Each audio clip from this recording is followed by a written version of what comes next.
दोस्तों, अगर आपकी भी शादी हो चुकी है, आप एक पति पत्नी के रिश्ते में हैं, तो शायद ये हाईकोर्ट का फैसला सुनने के बाद आपका भी दिल टूट सकता है, आपके दिल को झटका लग सकता है। जी हाँ, देखिए आखिर हाईकोर्ट ने क्या कहा। मैं आपको पहले फैसला बताता हूँ, फिर पूरा केस बताऊंगा कि पूरा केस में सिनेरियो क्या था और हाईकोर्ट ने ये फैसला क्यों सुनाया। देखिए, दूसरे मर्द के साथ पत्नी का संबंध बनाना भी अपराध नहीं है। राजस्थान हाईकोर्ट की तरफ से ये फैसला सुनाया गया और आखिर हाईकोर्ट ने ऐसा क्यों कहा कि अगर किसी शादीशुदा मर्द की पत्नी किसी दूसरे बाहर वाले शख्स के साथ संबंध बनाती है तो इसे अपराध नहीं माना जाएगा, और उल्टा पति की याचिका को हाईकोर्ट ने ये कहते हुए खारिज कर दिया। दरअसल पूरा मामला ये था, राजस्थान में एक पति ने अपनी पत्नी की किडनैपिंग का मामला दर्ज करवाया था। किसके ऊपर? जिस बाहर वाले शख्स के साथ उसकी पत्नी के संबंध थे ना, तो पति ने उस शख्स के ऊपर उसकी पत्नी के किडनैप का मुकदमा दर्ज करवा दिया। लेकिन मामला जब हाईकोर्ट तक पहुंचा तो पत्नी ने कहा कि उसका किसी ने किडनैप नहीं किया, बल्कि वो अपनी मर्जी से उस शख्स के साथ लिव इन रिलेशनशिप में रह रही, मतलब उसके साथ अपनी मर्जी से संबंध बनाए थे। बस फिर क्या, कोर्ट में ये बात सामने आते ही पति की याचिका को तो कोर्ट ने खारिज कर दिया। उल्टा राजस्थान हाईकोर्ट ने क्या कहा, जरा समझिए, गौर से सुनिएगा, ध्यान देने वाली बात है। मैं आपको line to line exact court का फैसला बताता हूँ। राजस्थान हाईकोर्ट ने कहा कि शादी से इतर जब दो वयस्क सहमति से संबंध बनाते हैं तो ये कोई कानूनी अपराध नहीं है। हालांकि इसे अनैतिक समझा जा सकता है, मतलब हम नैतिकता के हिसाब से माने अगर, तो ये गलत है कि यार पहले से ही शादीशुदा पति पत्नी है, फिर भी अगर पत्नी घर से बाहर किसी दूसरे मर्द के साथ संबंध बनाती है तो ये एक अनैतिक है, राइट। लेकिन ये कानूनन अपराध नहीं है। ध्यान देने वाली बात ये है, हाईकोर्ट ने पति की ओर से दायर उस याचिका को भी खारिज करते हुए कहा कि आईपीसी की धारा 497 के तहत व्यभिचार एक अपवाद था, जिसे पहले ही रद्द किया जा चुका सुप्रीम कोर्ट के द्वारा।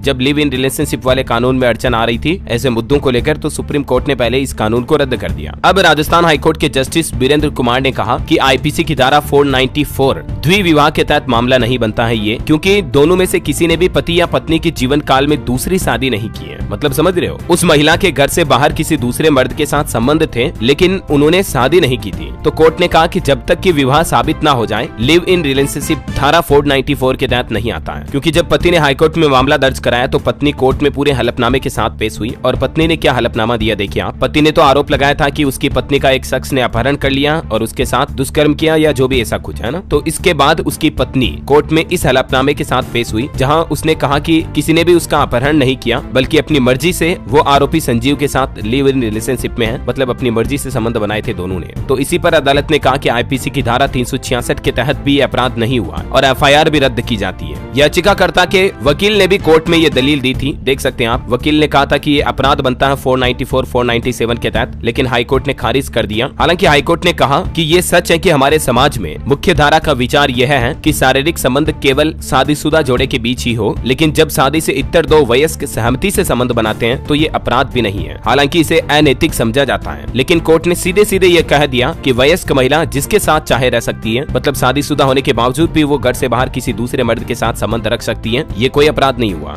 देखिए मतलब कितना ही अजीब सा फैसला हाईकोर्ट ने सुनाया। देखा जाए तो कानूनन ये फैसला सही है, लेकिन कोर्ट की ओर से सीधा सीधा कहा गया कि सहमति के साथ अगर दो विपरीत लिंग के वयस्क, यानी लड़की की उम्र 18 साल से ऊपर हो, लड़के की उम्र 21 साल से ऊपर हो, व्यभिचार के अपवाद के साथ अगर संबंध बनाते हैं तो ये कोई अपराध नहीं है, अनैतिक जरूर है। दोस्तों, पति पत्नी पर सुनाए गए इस फैसले के बारे में आप क्या कहना चाहेंगे, आपकी क्या राय है, कमेंट करके बताइएगा मुझे। और ऐसे ही नए नियम कानून कायदे देखते रहने के लिए DLS न्यूज चैनल को सब्सक्राइब करके बेल आइकन जरूर दबा देना और इस वीडियो को लाइक और शेयर जरूर करना, ताकि आपको सरकारी योजनाओं की जानकारी, सरकार के नए नियम, न्यू रूल्स एंड रेगुलेशंस के अपडेट्स भी तुरंत अपने मोबाइल पर मिलते रहेंगे। जय हिंद, जय भारत, वंदे मातरम।